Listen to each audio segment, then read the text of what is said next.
Hello ladies and gentlemen of the internet, Fathead of Infinite Combo here, bringing you another installment of Throwback Thursday, where we wax nostalgic and take a look at some of our favorite games from years past, and hopefully educate you younger gamers who may never had a chance to play these gems. Today's game is Donkey Kong Country, where you play as the King of Apes himself, Donkey Kong. But this time, you're not kidnapping women and hurling barrels at plumbers. Instead, you have been wronged and must defeat the evil Kremlings and their boss. Launched in 1994, Donkey Kong Country tells the heart-wrenching tale of one ape's banana loss and his quest for vengeance. I could be wrong though. The game features 40 levels of creme-crushing action, 41 if you play the Game Boy Color version actually. It's got several different modes. You see your 1-player, 2-player versus, and 2-player co-op, where player 1 controls Donkey Kong and player 2 controls Diddy. You swap off and, if you're better at a certain part, you get to play it. This game was developed by a team of just 20 people from Rare, and for its time, it was one of the best looking games out there for a home console. Just 20 people over 18 months? The long-lost days of a small development team and a close-knit community of people making a high-quality, big title for a console. Chris and Tim Stamper directed and headed this project. They were originally working on a boxing game using the best computers money could buy, but they really couldn't get past the early development stages. This didn't bother Nintendo though. Nintendo senior staff came over and they were so impressed by that boxing demo, that simple attempt at a 3D rendering of a boxing demo that just really never got off the ground. They bought 49% of Rare. Wow, that's definitely a gamble in my opinion. So this was the first Donkey Kong game as well. It was not directed or produced by Shigeru Miyamoto. I really hope I'm pronouncing that correctly. The character's original creator.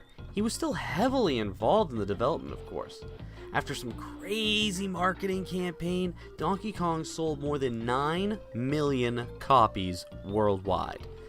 The only thing it got beat out by was Super Mario World. It's the #2 best-selling game on the Super Nintendo. And the only reason Super Mario World beat it out was because it came bundled with the system before Donkey Kong did. Now, you don't just see Donkey and Diddy in this game. There's a whole cast of characters. There's Candy, who's got a save point.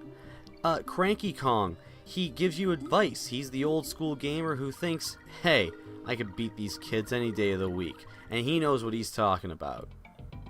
The game features hidden levels, gold animal emblems that bring you to bonus levels for extra lives, and all kinds of hidden bonus rooms. Even has a percentage on how much of the game you've completed.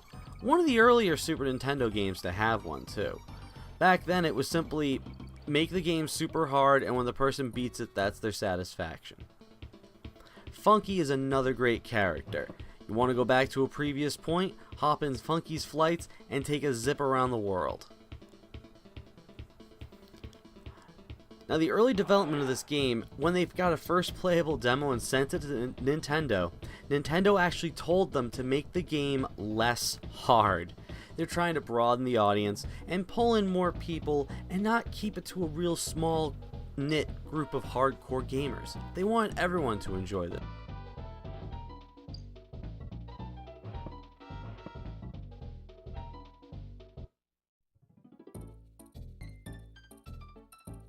Donkey Kong was redesigned later on with a more 3D look, and the devs even watched real gorillas at their nearby zoo and tried to match the movements.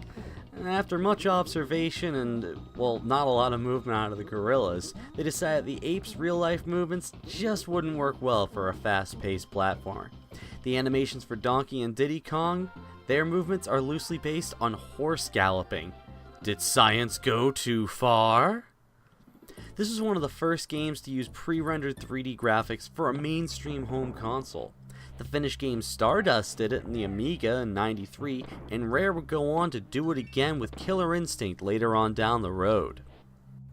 Now I know games nowadays seem like the marketing is absurd, but back in the day Nintendo went pretty all out with their marketing here on Donkey Kong. They sent out a 15-minute VHS tape, was a behind-the-scenes look at the game's development, and a brief tour of Nintendo of America. Now this went out exclusively to Nintendo Power subscribers. The footage on the tape included gameplay of Donkey Kong near the end of its development cycle, testers giving out gameplay tips and tricks, interviews with members of the team, and a quite 90s intense reminder that it's not on any 32-bit system, 32X adapter, and it's not on CD-ROM, but only on Super NES. It was so 90s it made me nostalgic and cringe all at the same time. They also teamed up with the Kellogg Cereal Company, and they plastered the game's images all over cereal boxes and spread the word about a prize giveaway. Almost as intense as the game marketing today. Almost. David Wise was the genius behind the DK tunes that would get stuck in my head for days and could only be removed surgically. A freelance musician, he assumed that a Japanese composer would take care of the music once he was done with it, as he knew how much the Donkey Kong Country license meant to Nintendo. Rare asked him to record 3 jungle demo tunes. I guess someone thought the music was suitable, said Wise, as they offered me a full-time position at Rare. The game's music is known for being atmospheric and matching the level it's being used for.